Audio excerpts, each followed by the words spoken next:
आज मी तुम्हाला बाहेर जसे नूडल्स मिळतात, शेजवान नूडल्स, हक्का नूडल्स, ज्या चवीचे मिळतात त्याच चवीचे नूडल्स आज बनवून दाखवणार आहे।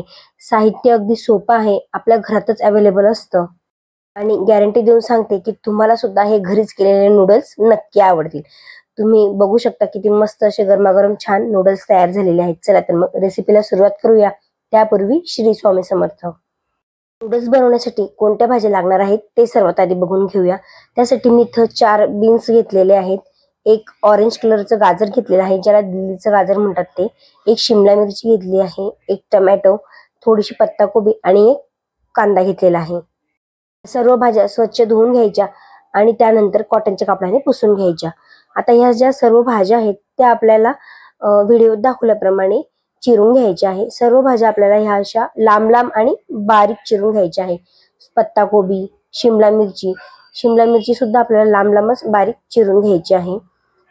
सोबतच हे जे दिल्लीचं गाजर आहे, हे गाजर सुद्धा आपल्याला लांब लांब फोडीमध्ये चिरून घ्यायचं आहे।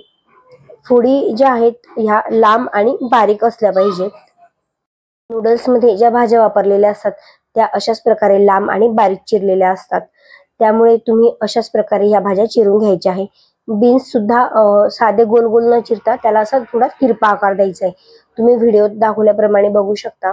अशाच प्रकारे ह्या सर्व भाज्या आपल्याला बारीक चिरून घ्यायच्या आहे। सोबतच कांद्याचं ते देठ काढून घ्यायचं आहे व्हाईट कलरचं, आणि त्यानंतर ह्या कांद्याचे सुद्धा आपल्याला अगदी बारीक स्लाइस करून घ्यायचे आहे। कांदा सर्व बारीक स्लाइस मध्ये चिरून झाल्यानंतर त्याला हाताने अशा प्रकारे एक एक स्लाइस त्याची मोकळी करून घ्यायची आहे। व्हिडिओत दाखवल्याप्रमाणे तुम्ही बघू शकता। अशा प्रकारे सर्व कांदा आपल्याला हा मोकळा करून घ्यायचा आहे। नूडल्स साठी लागणाऱ्या सर्व भाज्या ह्या चिरून तयार झालेल्या आहेत। तुम्ही बघू शकता किती छान अशा रंगबिरंगी ह्या भाज्या तयार झालेल्या आहेत। यासोबतच आपल्याला लसूण, अद्रक आणि हिरवी मिरची लागणार आहे। त्यासाठी मी लसूण बारीक चिरून घेतलेला आहे, अद्रकच्या सुद्धा बारीक फोडी चिरून घेतलेली आहे आणि हिरवी मिरची एक तिला उभी चिरून घेतलेली आहे, म्हणजे एका मिरचीची 2 फोडी करून घेतलेल्या आहे। नूडल्स साठी लागणाऱ्या भाज्यांची फोडणीची सर्व तयारी झालेली आहे। आता आपल्याला नूडल्स उकळून घ्यायचे आहे।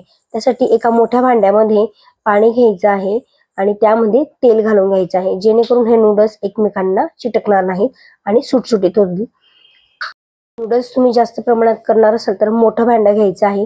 माझा भांड्याचा जरा अंदाज चुकला होता, मी छोट्या भांड्यामध्ये घेतलं, मला वाटलं होऊन जाईल, पण त्यानंतर ते झालं नाही, तर त्यामुळे हे सर्व नूडल्स मला दुसऱ्या मोठ्या भांड्यामध्ये शिफ्ट करावे लागले होते। नूडल्स आपण ज्यावेळेस उकळून घेतो त्यावेळेस ते मोठ्या आणि मोकळ्या भांड्यामध्ये उकळून घ्यायचे आहे, जेणेकरून ते चांगले मोकळे शिजून जातात।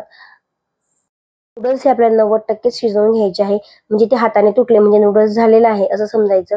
त्यानंतर नूडल्स एका चाळणीमध्ये काढून अशा मोकळ्या परातीमध्ये त्याला थंड करण्यासाठी ठेवायचं आहे, जेणेकरून ते एकमेकांना चिटकणार नाही। परत यावर थोडं तेल घालून घ्यायचं आणि सर्व तेल सर्व बाजूने लावून हे नूडल्स थंड होण्यासाठी ठेवून द्यायचे आहेत। नूडल्स हलकेसे थंड झाल्यानंतरच आपल्याला लगेच याला तयार करून घ्यायचे आहे, जेणेकरून हे खाताना ड्राय लागणार नाही। बरेच जण याला भाज्या चिरण्याच्या आधी शिजवून घेतात, पण भाज्या चिरून झाल्यानंतरच याला शिजवून घ्यायचं आहे, जेणेकरून ते आपण ज्यावेळेस नूडल्स खातो त्यावेळेस ते ड्राय लागत नाही। नूडल्स हलकेसे थंड झालेले आहेत। आता मी याला फोडणी देऊन घेते, म्हणजे आपल्याला याला आता तडका मारून घ्यायचा आहे। त्यासाठी इथे एक कढई घ्यायची, त्यामध्ये तेल घालून तेलामध्ये लसूण, अद्रक आणि हिरवी मिरची घालून घ्यायची आहे। हे हलकेसे परतल्यानंतरच यामध्ये आपल्याला भाज्या घालायच्या आहे। जर तुमच्याकडे मोठी लोखंडाची कढई असेल तर ती वापरली तर अतिउत्तम। माझ्याकडे लोखंडाची कढई आहे, पण मग ती जरा छोटी आहे त्यामुळे मी ती वापरली नाही, त्यामध्ये ते नूडल्स झाले नसते, त्यामुळे मला अशीच ॲल्युमिनियमची कढई वापरावी लागली।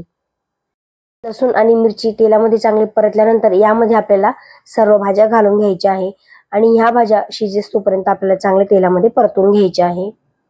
सर्व भाज्या तेलामध्ये चांगल्या मिक्स झाल्यानंतर याला एक वाफ काढून घ्यायची आहे।